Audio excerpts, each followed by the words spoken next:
Well, in 2006, the Democrats took control of Congress. And months went by. And months went by. And still you failed to hold President Bush accountable for his lies. What on earth was wrong with you? It's a hackneyed expression, and I know you've heard it before, but it's true.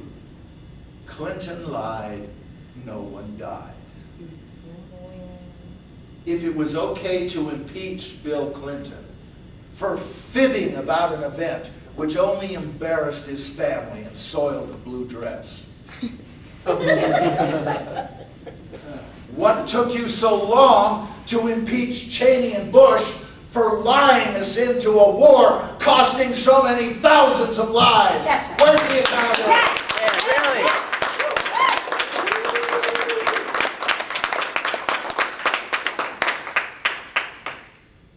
If it was right for Richard Nixon to have to resign under threat of impeachment for covering up an attempt to peek at the other party's plans, why was it not right for you to immediately get rid of those responsible not just for the two deadly wars of aggression, but for the loss of habeas corpus, spying on American citizens, torturing suspects in the phony war on terror, saddling our grandchildren with more trillions in debt, giving away our sovereignty with the North American Union, and subverting the Constitution itself? Where is the accountability?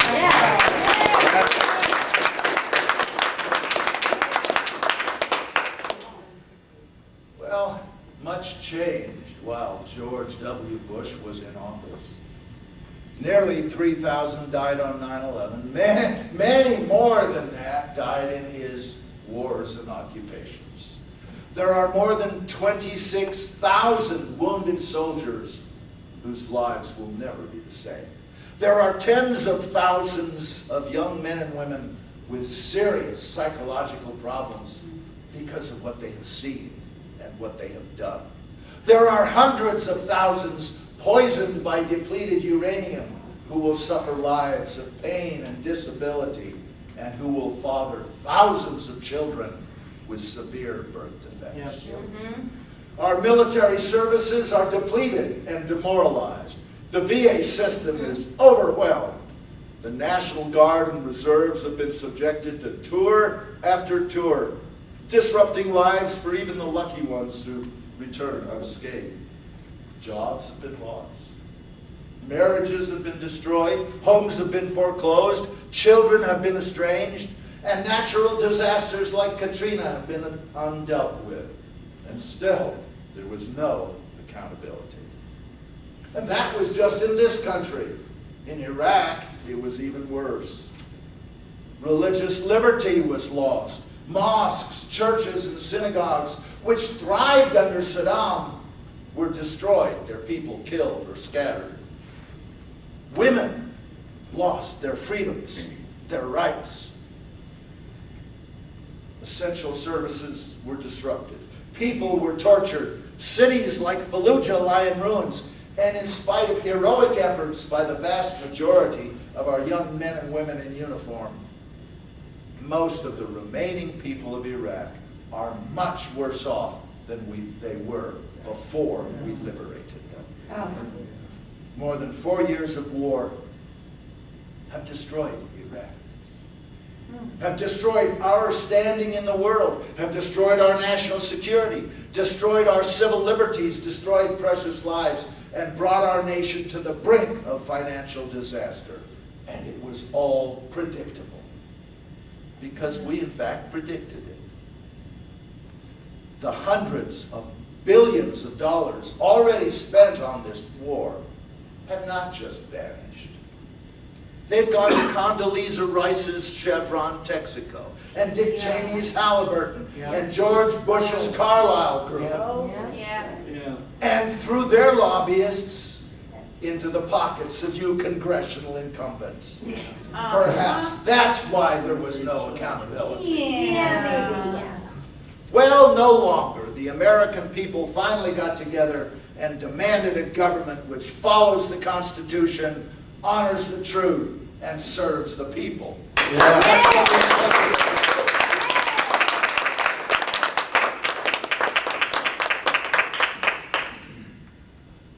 I am asking the United Nations to send peacekeepers to Iraq, do a job we can't do as an occupying army. But whether or not they do, we will leave within 3 months. We are going to support what's left of our troops by bringing them home while they're still alive. Yeah.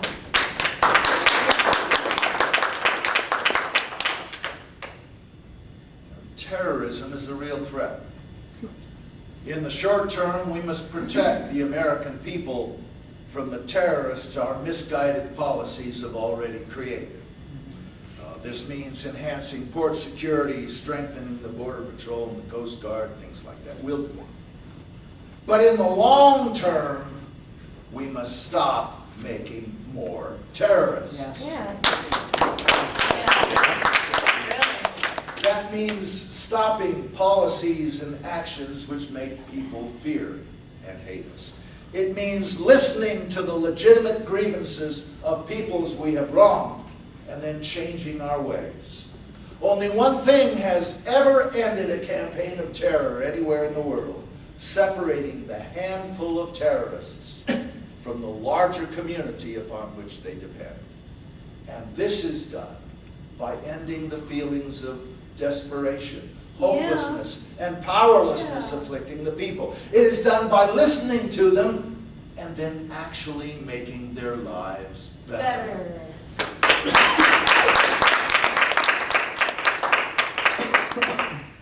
It is not done by revenge and retaliation, which only create more terrorists.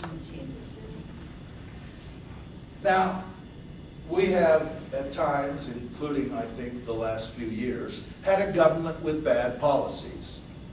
But we're a good people. What we have long needed is a government which reflects the values and goodness of the American people. Our values and goodness are not reflected by a government which violates international law in its conflicts and denies its own citizens their constitutional rights. I have therefore ordered the release of all those being detained without charge.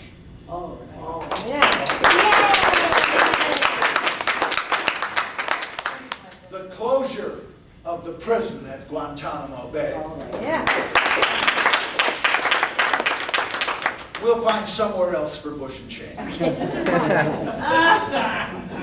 And the end of the rendition program in which suspects are kidnapped and taken to secret foreign prisons to be tortured.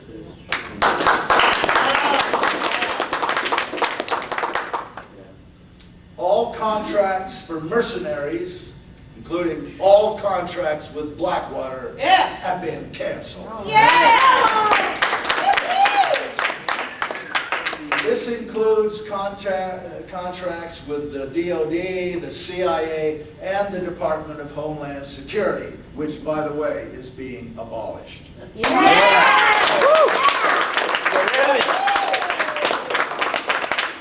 will be no more Blackwater troops terrorizing the poor people of New Orleans.